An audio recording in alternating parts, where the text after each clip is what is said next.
I'm joined now by Republican Senator Bob Corker of Tennessee, who is, of course, chair of the Senate Foreign Relations Committee. Senator Corker, talking to you about Syria. Feels as if we've done this quite a few times. Done it several times over the last 4 years in particular. Well, I want to get you to respond, in particular, what you thought of President Trump's answer when he said the following. Look, what happened crossed a lot of lines for me, crossed many, many lines, beyond a red line, many, many lines. And then he said later, but I'm not saying I'm doing anything one way or another. A, your reaction to him on this, and B, what's your advice? Well, I got to tell you, having been in the refugee camps, meeting with Syrians, even yesterday, seeing the photographs that Caesar has put forth of the torture, the absolute torture that Assad has put against his people, the chemical warfare, the bombing of hospitals. I think it's actually a very, very good thing that this has reached the consciousness of our president, if you will. Those of us like you who've been around this for many years want to see that moral clarity about Assad, who, in my opinion, is a war criminal. I think we ought to do everything we can to make sure that he's convicted, but hopefully this will go from a more sanitary approach to Syria, something that he's inheriting, to something that is much more heartfelt. So I think this is a very positive development. Now, it's interesting. You were one of the people that interviewed, or if you want to call it that, to be Secretary of State, or at least spoke to him about it. Did he articulate what his Syria policy was to you, or what he expected what he expected of his Secretary of State on Syria? You know, what a great point to bring up, Chuck, because what I've seen under this president from the time, November, December time frame where these kind of conversations were taking place till now is an evolution. I mean, we've seen a very positive evolution on China. We've seen a positive evolution on Israel, a positive evolution on NATO.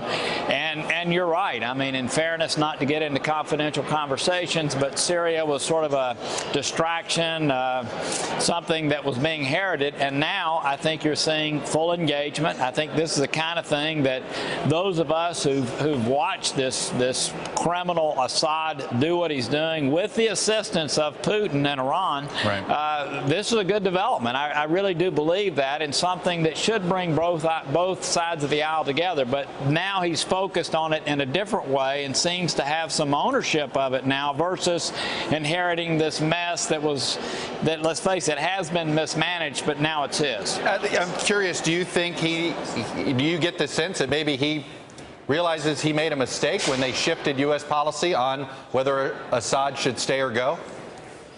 I think that that policy is something that can be easily reversed. Okay. Do you think it should be? It's not like any action has been taken. Look, I think, we've done a terrible job in our nation on regime change. I mean, we've ended up creating a lot of problems. I got that. I think where we need to be pushing is ensuring this guy goes before criminal court on war crimes. I think that should be our focus. We've got plenty of work to do right now in Raqqa and other areas dealing with ISIS. But I think working with others to ensure that this guy comes to trial and is convicted of all the dastardly things he's done to his own people is where we ought to go. And I think we can leave the other, if you will, to let it evolve a little bit. Look, a big part of this is going to have to be dealing with Russia. You wrote a tough op-ed in August of 2014 under a headline that is Obama is an unreliable ally. And on Syria, you wrote the following.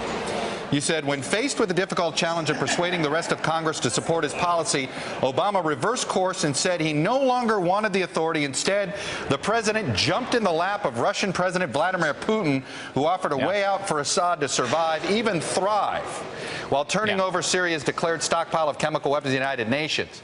As you know, President Trump seems to have more confidence potentially in Putin doing the right thing in Syria than even President Obama did, in your criticism there. Do you think he will have his mind changed? I hope so. Look, I've seen him evolve in a positive way. Chuck, we send as many foreign ministers and prime ministers over the White House as we can, okay? Because we think, we've got a new president coming in. He hasn't had a background in this area. All of that influences them in a positive way. I think Rex Tillerson is a strategic thinker. He has the opportunity, and I hope he'll fulfill it, in my opinion, to be a historic figure with all the issues that are being dealt with right now and his ability to think in strategic terms. He's impressed our committee in that regard. But I think what's being added to this element, and it's exciting to me, I hate it that it's happening with deaths to children and others, but what you're beginning to see the administration feel is that moral clarity that Americans, those of us in the foreign policy arena care so much about, and that some people have felt have been missing in some of the hearings that have been taking place. So again, I think he's evolving on Russia. Look, there's no way that he's can even possibly attempt to achieve the relationship that he talked about before with Putin. I mean, we've helped poison the well there. Putin has poisoned the well. But again, hopefully he's going to begin to see the kind of people that Putin supports and the efforts that he supports against innocent people. I mean, this is a terrible thing that's happened, but maybe a wake-up moment for this administration relative to Putin. Are you at all concerned that within a week of the United States officially reversing its Assad policy, he does a chemical weapons attack? Look, he's been doing this for some time. I'm not sure that I can draw a relationship there. He's been doing these kind of things. Look, Chuck, they've been starving people on purpose. They hold envoys of medicines from people on purpose. They bomb hospitals on purpose. I mean, I don't know that there's any relationship between the two, but hopefully this is going to mean that, again, the president and the team around him is going to look at Assad for who he is and Putin for who he is. Today, President Trump sounded like somebody, frankly, it sounded very similar to me to that period, that 3 or 4 day window when both then President Obama, Secretary of State Kerry, where they were preparing the country for a military response. President Trump today sounded like that was on the table. Do you believe he can do it without an authorization from Congress if he chose to do so?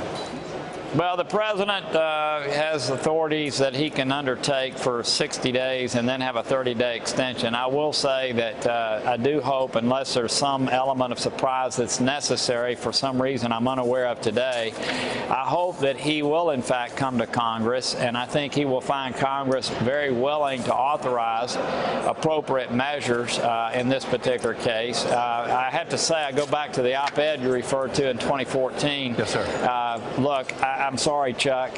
It was one of the lowest moments in U.S. foreign policy when we didn't even notify those that were going in with us against Assad of what was happening. It hurt our credibility.